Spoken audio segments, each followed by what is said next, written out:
There's a temptation to think of UCaaS, UC as a service, as always the same, but it has clearly evolved over the years.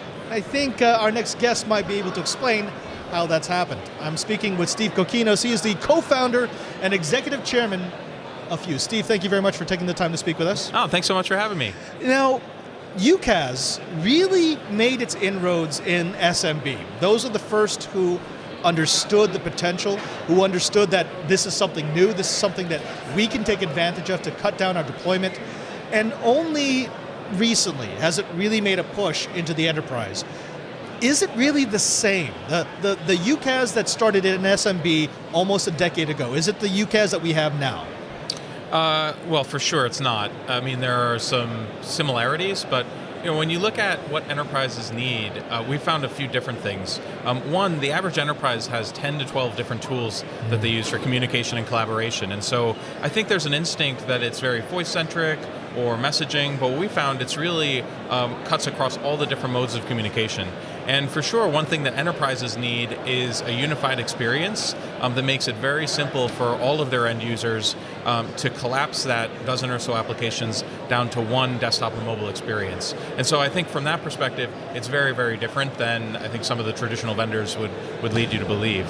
The second is, when you look at enterprise customers, they all have global requirements. About 95% of our customers have international locations, and about 40% of all the new business we sold last year originated outside of North America. And so what we're seeing is demand both broadly in and out of North America, but also a situation where any customer of substance has many people in different locations that have localization requirements, have subtly different ways of working, and we really try to appeal to all of that. And there's a lot of thought that has to go into being able to attract customers of that size and scale, and I think that's why it's sort of difficult for a lot of companies that started in the SMB end to move up market because they just don't understand all the nuance that exists there.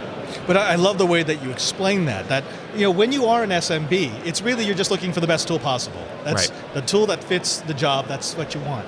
But as you move up to the enterprise level, you're right, there are other tools that it has to integrate into, and that single pane of glass becomes far more important than it was at the SMB level. And that's really, that's Fuze's secret sauce. Yeah, for sure. That's something that we've spent a lot of time working on over the years, and I think we really get right. But we do it while understanding the complexity in the back end, but largely shielding end users from that and delivering a very simple experience that people can find engaging and can use all of the time.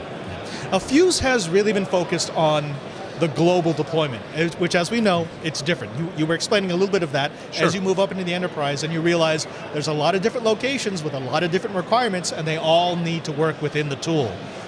What are the potential shifts and pitfalls that an IT manager or a CIO is going to see as they start to think globally throughout the enterprise?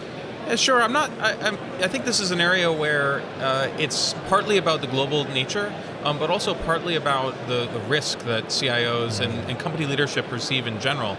And one of the things that we find more and more is that often CIOs are in a little bit of a no-win situation where they understand that the legacy tools they have aren't really what the end users want, but they also represent how they do business today. And so they see the risk of business disruption as something that's very real. On the flip side, if they do nothing, end users, shadow IT will just emerge around them and end users will do what they want.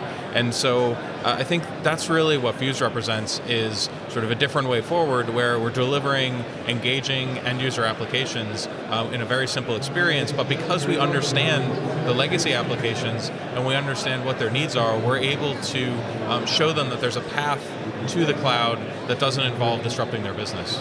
Yeah, it's almost as if there's a paralysis there of understanding that you're moving into something that's not a competence, and yet you can't stay where you are. Yeah, exactly. I think it is this sort of paralytic situation that people are in because they're not sure the right way forward. And we really try to help them understand not only that there's a better way forward, but also through services, through understanding what it is that they're trying to transition from.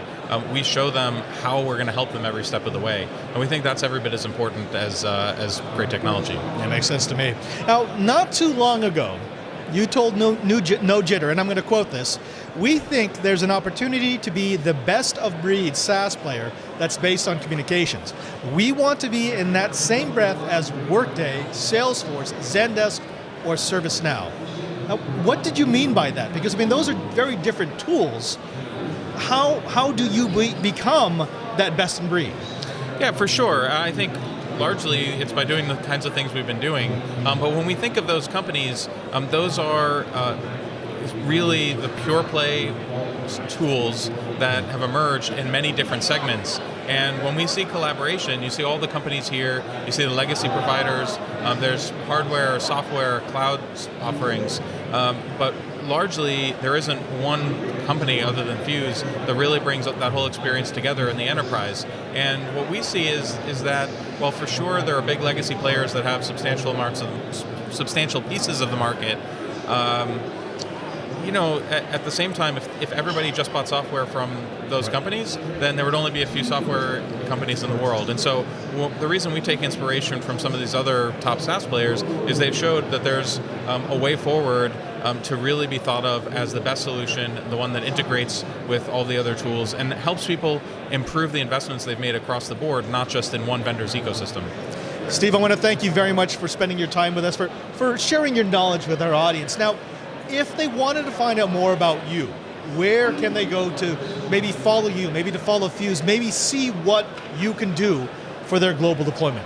Sure, so the best place to find out more about both myself and Fuze is to go to fuze.com.